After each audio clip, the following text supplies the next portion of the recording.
concert of 2022 for the summer.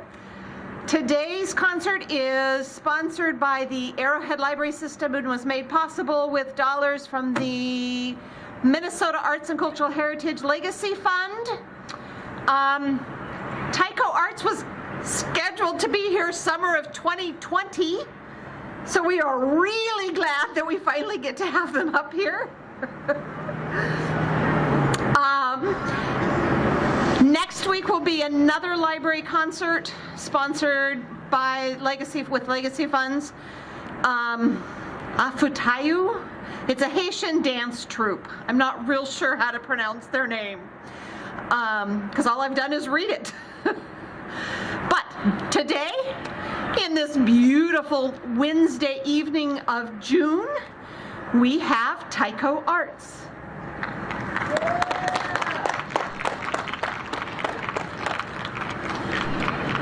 Yo! Ho! Yo! Ho! Yo! Ho! Yo!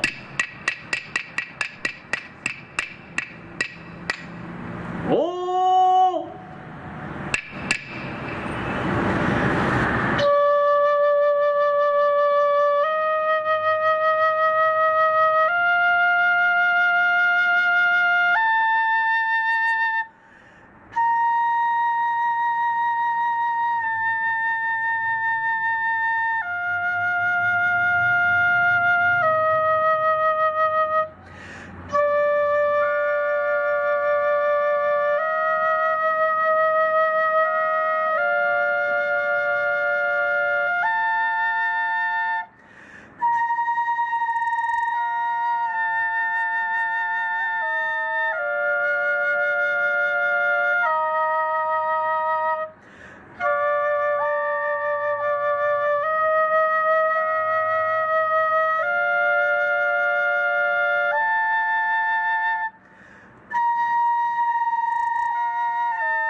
Good evening. You had a great crowd. You're absolutely great.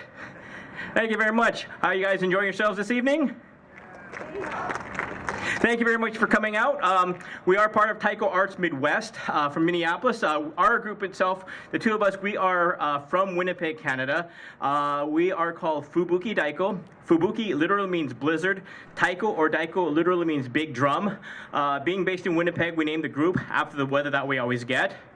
I grew up in San Francisco and moved to Winnipeg about 27 years ago, and so the weather left quite a big impression on me.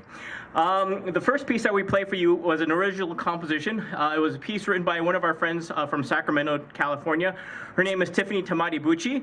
The piece was called Kokorozashi, which means will and determination. It was a piece that was written for her friend Addie, who at the time was living with breast cancer, and she wanted to give her some music to give her some inspiration as she was living with that. And so she created this piece called Will and Determination.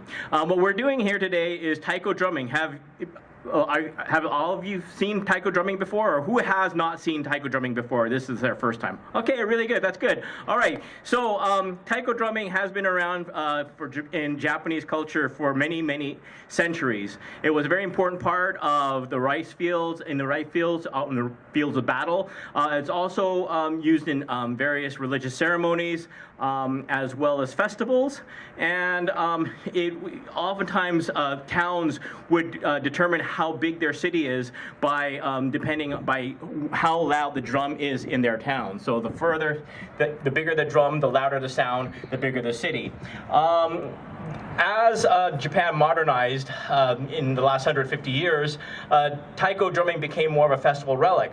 Our teacher's teacher, his name was Grandmaster Daihachi Oguchi from Nagano Prefecture. He was a jazz drummer, traditional Western kit jazz drummer, and he saw these drums in his temple, in his town of Osuwa, and he wanted to just try out getting people in his town, and he wanted to have each individual drummer hit one drum as if it were a piece of a drum kit set. So he basically created the very first taiko drum group of its kind, which is in Japanese called kumidaiko. And ever since then, that was in the 1950s, it became more and more popular. Now taiko drumming is all across Japan, all across North America, and it's been a very important part of everyday life nowadays. In San Francisco, our teacher, his name was Grandmaster Seiichi Tanaka, he basically brought taiko drumming to North America when he came to San Francisco in 1967. This next song that we're going to be playing for you is another original composition. The piece was created during the pandemic times. Naomi and myself, when the pandemic first started, we weren't able to practice in our normal practice space because there was no people were allowed in the space at all. And I had a friend who asked me, right in the early stages, if we were interested in doing performance for his English as a second language school. They were doing online study, online classes, and they used to have these gatherings on the weekends, but now when the pandemic was happening, there was no gatherings allowed. He still wanted to do some sort of Zoom sort of gathering that way. So he asked us if we're interested in doing a performance, and so we told him that we would like to, but we didn't have a space to practice or to perform. And he offered his space because there were no students in the building at all, so he allowed us to practice there. We were there for about 4 months, and it was kind of like an artist retreat in a way. We created a couple of songs, and this is one of the songs that were created. This song is called Heartland After Dark. And Heartland comes from the name of the school that we practiced at. It was Heartland English Language School. And the After Dark part comes from when we were kind of hanging out at home. We did a lot of binge watching. We saw a lot of Marvelous Mrs. Maisel on Amazon. And so Mrs. Maisel, that TV show, if you're not familiar with it, it's set in the 1950s, 1960s, and there are a lot of historic characters there. She's a comedian, and one of the comedian friends was Lenny Bruce, who happened to be on the show that they called Miami After Dark. It was based loosely on an actual TV show called Chicago After Dark, which was I think a Hugh Hefner TV evening kind of show, and he would feature various guests like Lenny Bruce and various other artists and jazz musicians. So this song has sort of that sort of jazzy, loungy kind of feel to it. So that's how we came up with the After Dark part. I thought I'd like to add a library connection to this song as well. So there's a science fiction writer by the name of Ray Bradbury, and he wrote a book called Fahrenheit 451. Fahrenheit 450, that's the temperature at which paper burns. And if you haven't read this sort of dystopian book, I highly recommend it. I liked it better than 1984 or Brave New World even. In this story, the job of firemen is actually not to put out fires, but to burn books. And it doesn't matter what kind of book. It's just all books are to be burned. And if you are caught having books in your home, you can be arrested. There's the central character, when he goes onto a call, finds a book, and he's very tempted to keep the book. And he does. And then the story unfolds from there. So how does this connect with this song, Heartland, After Dark, and Hugh Hefner?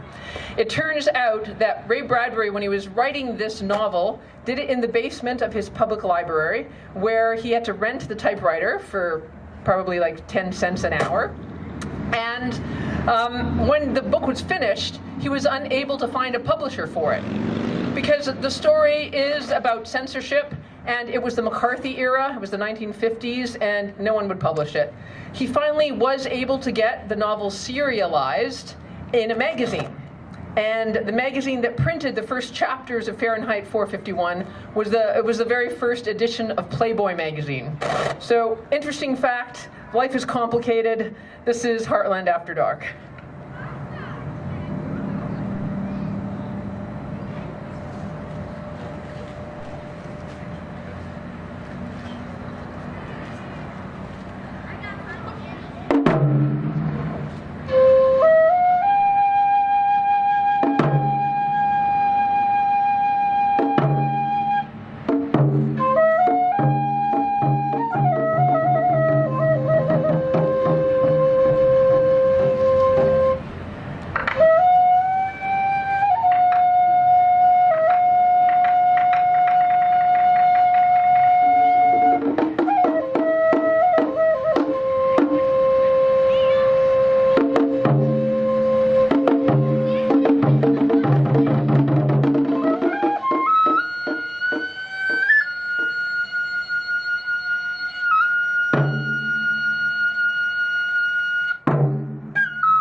to play a couple of pieces back to back for you next.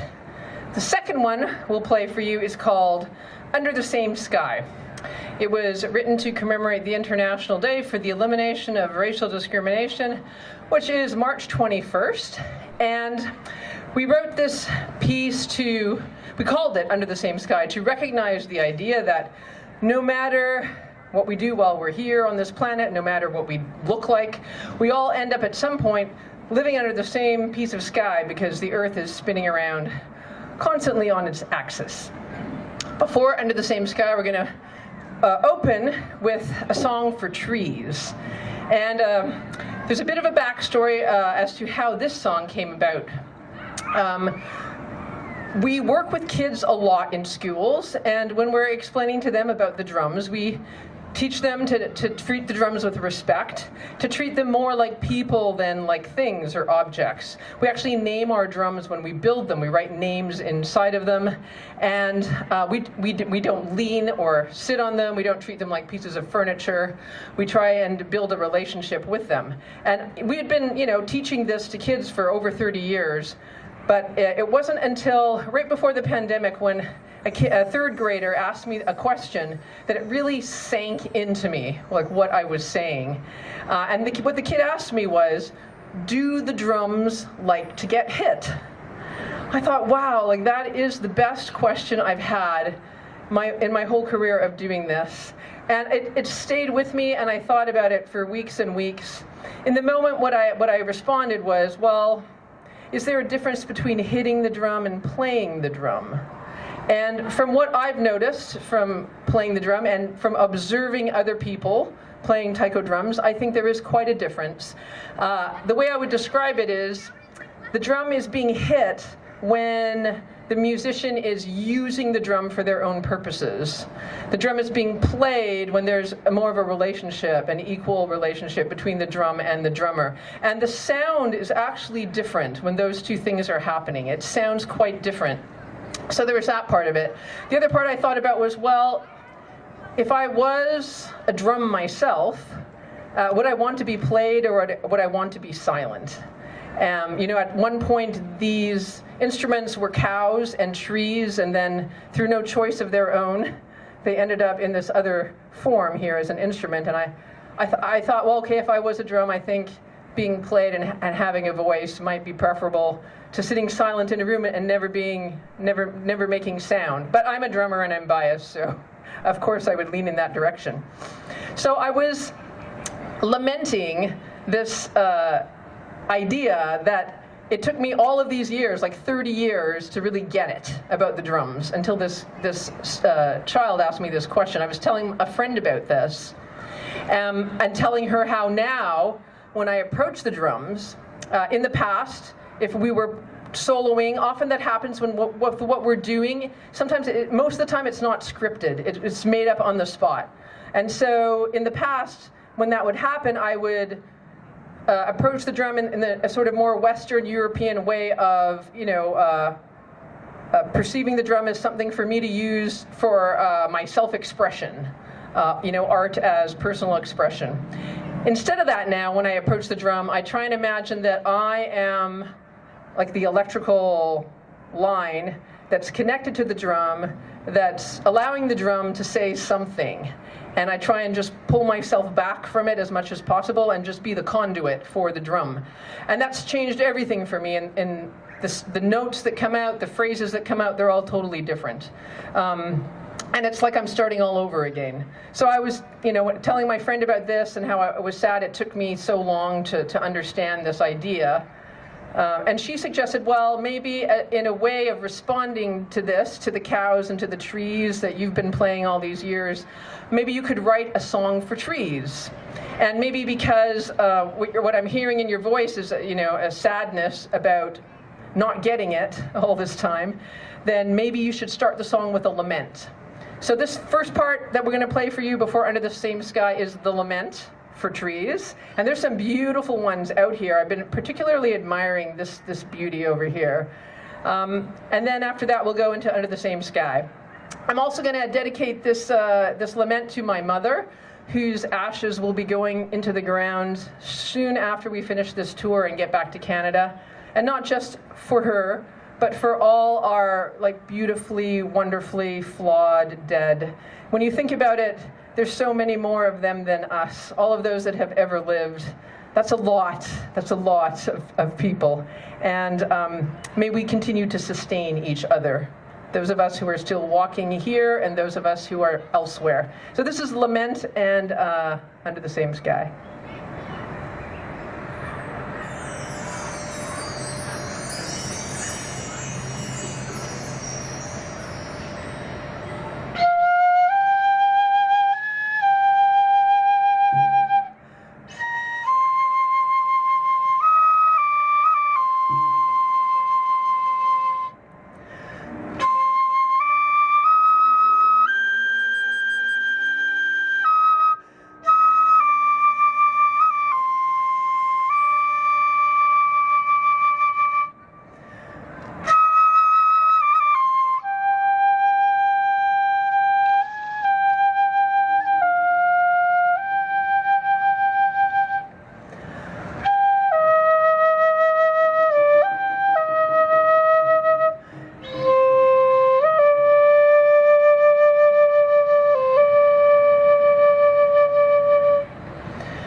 we play this kind of music or learn this kind of music, there is actually no written notation. Unlike Western music, if you're in choir or in band or orchestra, you can get charts or sheet music and figure it out that way and then play together. In taiko music, there actually is no formal written notation. It's like music from many other parts of the world in that it's an oral tradition, and the music is passed on from one person to the next by simply singing or speaking the music. We're going to demonstrate how that works for you in a moment. Before we do that, though, I'll tell you a little bit more about the instruments themselves. The larger drums that we have here are called chu daiko. Chu means medium, daiko or taiko means drum, and as I mentioned earlier, we make those drums ourselves out of barrels. We find a barrel, we take the ring off, we glue the pieces of wood together, and then we stretch cowhide over the top and bottom until it's as tight as we can get it. Before we put a second skin on a drum, we write the date that it's being skinned, and we also put a name inside every drum. We name our drums after people, after places, after pets sometimes. It's our way of being able to distinguish the drums apart from each other. And as I alluded to earlier, it's our way of showing our thanks to the cow, to the tree that end up becoming the instrument that we are fortunate enough to play. The drums that we have for you today, the one that is lying on her side at the back there just now is Sonoma. And Sonoma is typically paired up with a drum named Napa. Both of those barrels come from California, from the winemaking region of California. The other drum over here that's still upright, his name is Steve. And Steve is often played with Rachel. They're sort of a pair. And we named those two after Steve and Rachel from Minneapolis, who are drum builders, and they actually prepared the barrels for us. For this tour, however, there was a change of partners. So instead of Steve and Rachel staying together and Napa and Sonoma, we did a little switcheroo. That happens in life sometimes.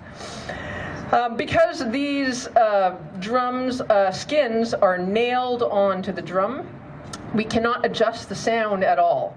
And the sound of the drum will vary according to the location where we're playing, if it's indoors or outdoors, according to the time of year, the temperature, the humidity, all of those things will affect the sound of the drum, and we have no control over that. Also, over time, if the skin has been on a drum for a longer period of time, just like with humans, over time, the skin sags a little bit. And I like, actually, the sound of a drum that is a little older, that has a sort of deeper, more mature sound. So that's my personal preference for what it's worth. When we take the drums out of their cases to play then, we have no idea exactly how they'll sound or feel to us that day. And we have to adjust and relate to the drums however they are, much like people have to do that with each other, because we wake up and we feel a certain way one day, we wake up and we feel a certain way another day, and all of us somehow have to work that out together.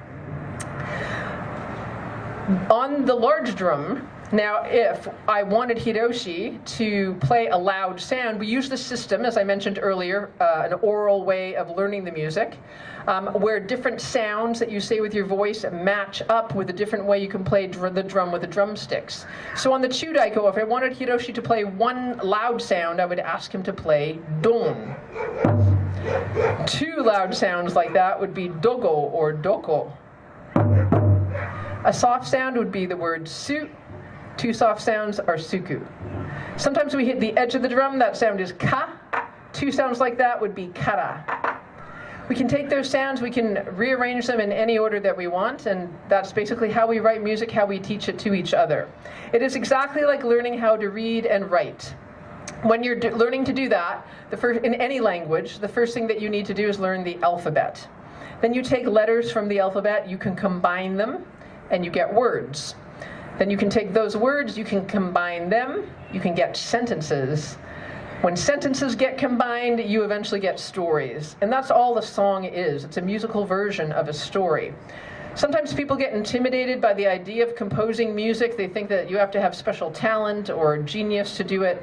And really, anyone can write music if you can write a sentence. You just have to start doing it. And it's never too late to start doing that. So I'm going to take these sounds from the Taiko alphabet, the don, the su, the ka. I'm going to combine them and make a musical sentence, and Hiroshi will play it back for you. How about playing don, suku, dodo, tsuku, ka, doko, don.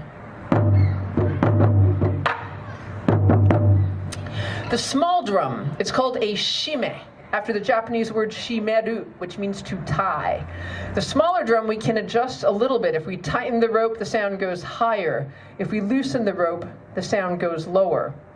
We use different sounds, though, to describe the music on the small drum because, to the human ear, a small drum sounds different than a large drum.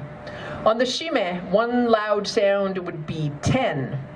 Two loud sounds would be teke. The soft sound is su. Two soft sounds are suku. We don't typically hit the edge of the small drum. The reason for that is the way that drum is made, the cowhide is stretched and sewn around an iron ring, which makes the edge very hard. The sticks that make the best sound on that drum are made of very light wood. So if Hiroshi was to hit the edge of the small drum with his sticks, they would dent, they would crack, and they would soon break in half. So I'll skip the ka and kara sounds, but I'll use the other ones and make up a musical phrase. How about playing ten, suku, tere, suku, teka, ten. Thank you, Hiroshi. All of the music that we play, we can sing instead of drum with this system. We're going to show you how that works right now with a section of music that will accompany the next piece that we do, which is the Japanese lion dance. There are usually 4 people doing this, and in fact, taiko drumming in general is usually done by 6 or more people at a time. It's very unusual to have just 2 people doing it. So we're going to sing the 4 parts, even though we'll only play, actually one of them later when we do the lion dance. And Hiroshi, he's going to do 3 of the parts, and I'm going to stick to 1 of them. The first part that Hiroshi is going to sing for you would be on the small drum, the shime. It sounds like this. Ten tere tsuku ten tsuke ten. Ten tere tsuku ten tsuke ten. He's going to do another part. He'll sing for you first on the larger drum, the chudaiko, and it sounds like this. Stodon don, stodon don dodon, stodon don, stodon don dodon. He's going to do a third part on an instrument called an atarigane, or a chanchigi. It is a brass instrument, looks a bit like a handbell. He's going to play this with a long stick that looks like a chopstick. It's a piece of bamboo, but glued onto the very end of it is a tiny piece of deer antler. The stick is called a shimoku. This instrument makes a very bright sound, and if he was to play the center of it, the sound for that with their voice would be chan. On the side it's chi, and to sing the part on the chanchigi, it sounds like this. Chi-chan chaga chiki chi-chan chaga chiki chi-chan chaga chiki chi-chan changa cha. I'll be sticking to the flute part, and my part sounds like this. Chi-hi-hi toro to hu-ya to hu-ya chi-hi toro. If we were going to sing it, it would sound like this. Each knee, sun, ha. Chi-hi-hi toro to hu-ya to hu-ya chi-hi toro. To-ya, to-ya, to-ya toro. To-hu-ya-hi, to-ya toro. Cha-hi-cha-hi-cha-hi-cha. Yow-yow-yow-yow, chi-hi-hi. Do-wah.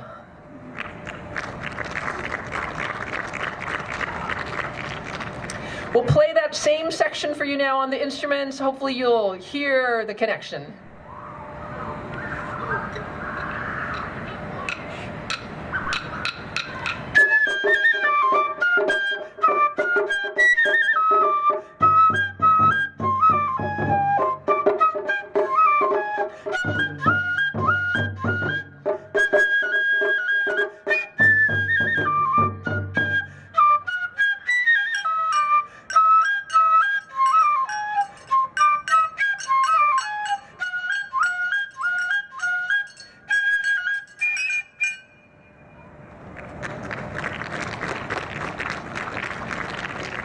Okay, this is, Naomi mentioned that that song is usually used for the traditional Japanese lion dance.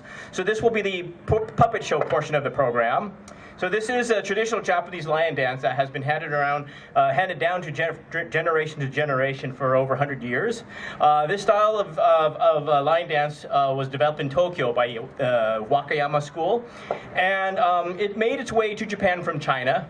And on its way from China to Japan, there were a few changes made to the lion dance. The lion head itself, in China, the lion head is very light, it's very big. It's sometimes made of paper mache. In Japan, the lion head is made of a solid piece of wood. In China, the lion dance is usually manned by 2 or more people, and is oftentimes quite acrobatic. In Japan, the lion dance is usually done by 1 person, sometimes 2, and there are no acrobatics involved. There's also a part in this lion dance where the lion goes out onto the field, and you get bitten. If you get bitten by the lion, it's actually good luck. So don't worry about it. If the lion bites you, it's actually a good thing. One more thing about the lion dance that one of my other teachers had told me was that whenever you're doing your lion dance, always impersonate your pet. So we used to have a cat, and I always say he was the greatest cat in the world because I didn't like cats. I wasn't a cat fan, but I love dogs.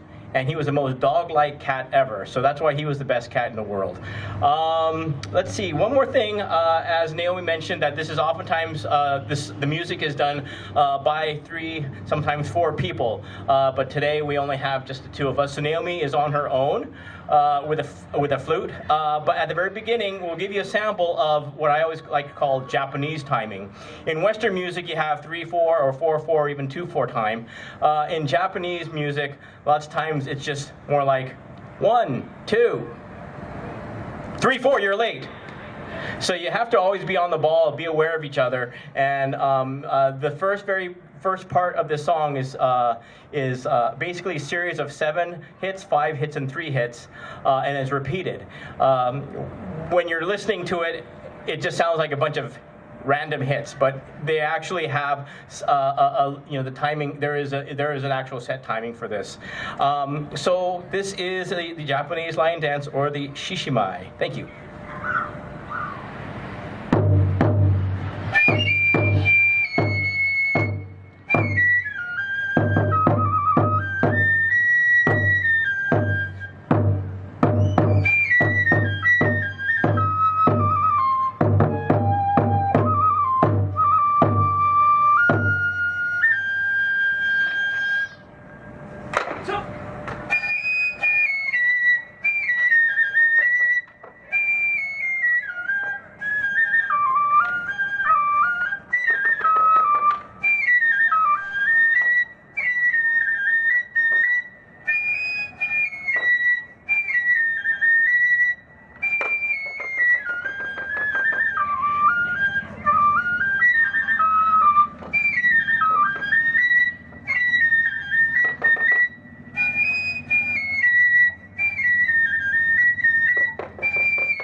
So there is one part of that that isn't 400 years old.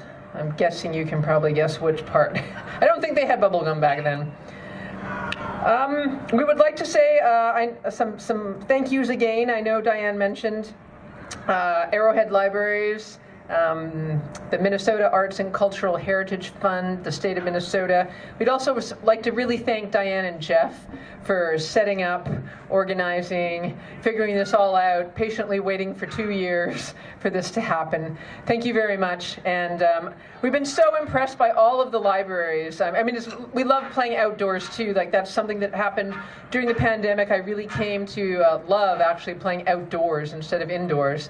But we have been able to be inside quite a few libraries, and the libraries in this northeastern part of Minnesota are so gorgeous and so beautiful. My father was a librarian, so I'm extra appreciative of libraries and books. We're going to play one last song for you this beautiful, beautiful evening. This song is called Furin Kazan. Furin Kazan is the Japanese battle strategy of a 16th samurai warlord by the name of Takeda Shingen.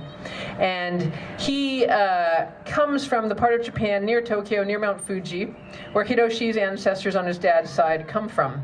When Takeda Shingen would go out into battle, he would divide his army into 4 different sections.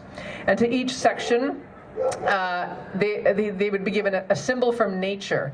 And every person in that section would carry the flag into battle on a bamboo pole on their back. This was back in the days when fighting and war was more about sort of the showiness of it. And the idea was to kind of intimidate the other guy so that when he kind of saw what he was up against, he would just decide to like go home and make a sandwich instead. So not about stealth when everyone's got a flag. So the archers, they would carry the flags with a symbol for wind. The infantry, the guys on foot, they would carry the flags with a symbol for forest. The cavalry had the flags for fire, and the general himself had the flag for mountain, along with a huge banner that had his entire poem or strategy written on it. And we have that banner here, actually, a replica of it. And it reads, "To be as swift as the wind, as silent as the forest, as merciless as fire, and as immovable as a mountain." We would like to thank you very much for the gift of your time this evening. It's just been such a joy for us to be able to play for you, to be able to have these drums speak for you. If you are interested in recordings of our music, we do have drop cards available for sale. What these are is basically, it looks like a business card. It has a website and a code on it. You go to the website on a computer, you download the album with the code, and then from there, from the computer, you can transfer it to a phone or an iPad or something like that. We have 2 different albums. They're $5 each. If you're interested, feel free to come and talk to us after the show. And if you have any questions at all or want to just talk to us, feel free to come up here and talk to us. We'll be packing up for quite a while. In our next lives, maybe we will play the harmonica. It will be a little easier load in and load out. Thank you very much. We're Fubuki Daiko with TaikoArts Midwest. Domo arigatou gozaimashita.